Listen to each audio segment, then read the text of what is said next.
What's up again, YouTube? This is the second audio for the day. Hopefully it'll be the last. I got so much stuff I need to do, but real quickly, I ran. One of my instant messenger buddies popped up a message last week or this week, and it kind of reminded me of this topic because it applies to him. And this is what level of financial security should you have before you make the decision to openly look for someone for a committed relationship. I am of a feeling that you should be, financially solid or stable before you decide to try and get someone to be your woman or your man. Now, I mean, dating can be a little more relaxed than that. You just play in the field. You don't necessarily have to be on point with that, in my opinion. But if you are looking for someone who is going to be a constant companion and possible spouse, then you need to make sure that before you start that your money is right. And this is something that I personally feel deeply, because your girl money ain't right. I'm gonna put it out there. Your girl is just me. And I take care of my mother. She's finally able to give me a little bit of change, but it's just a little bit.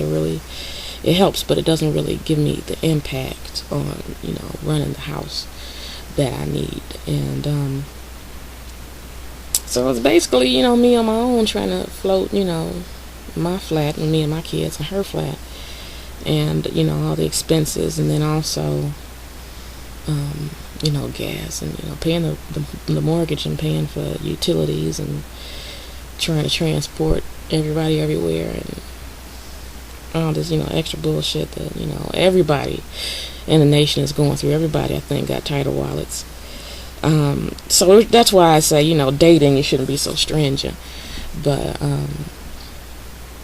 if you're looking for somebody to spend a good portion of your life with, maybe even married, then you need to make sure your house is in order.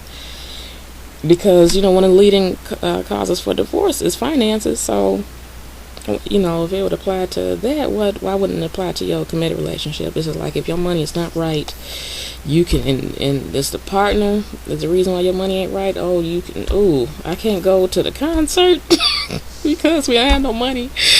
We can't go to the movies together. We can't go out to eat because we broke. I mean, that can cause some resentment. So,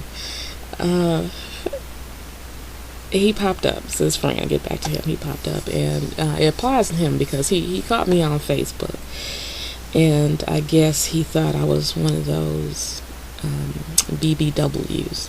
And not to say, I'm carrying some weight. I'm not humongous, but your girl is thick in some spots, some good, some not.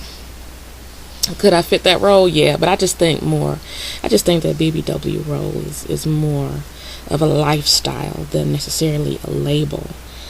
And I don't, my health is such that I need to get rid of this excess weight, and I'm not in that lifestyle.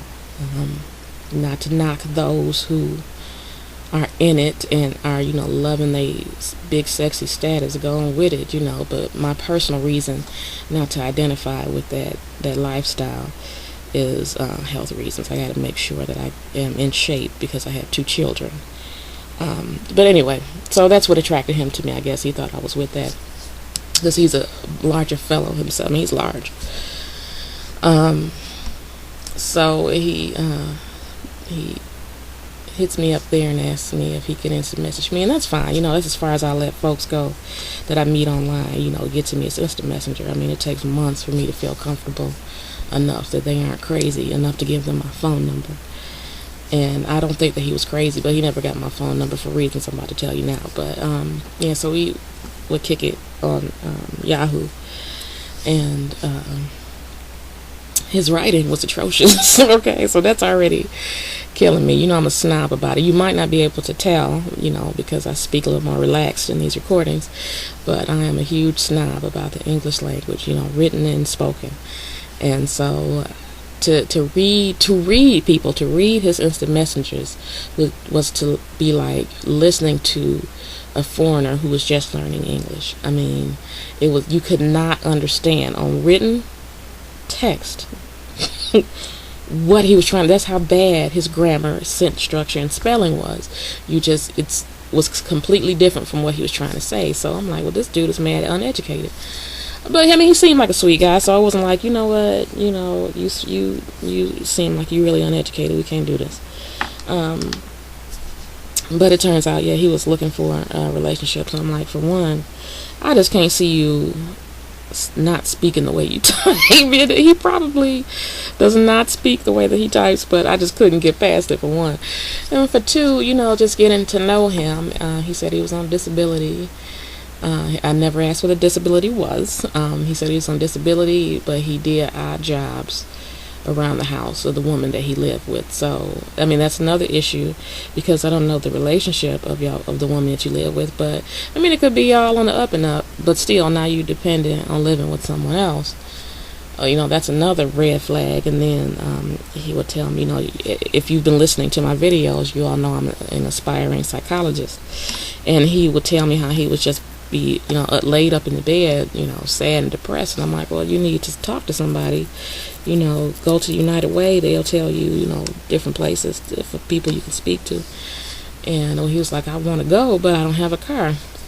It's another red flag, baby. And my thing is, you don't want to be materialistic, but but let's be real. And for me, I'm not saying that I gotta find a dude that's got a 4-bedroom house with 2-car garage door opener, the manicured lawn, and he got the Mercedes in the garage. That's not what I'm trying to say, but we should have some basics to be able to allow us to date.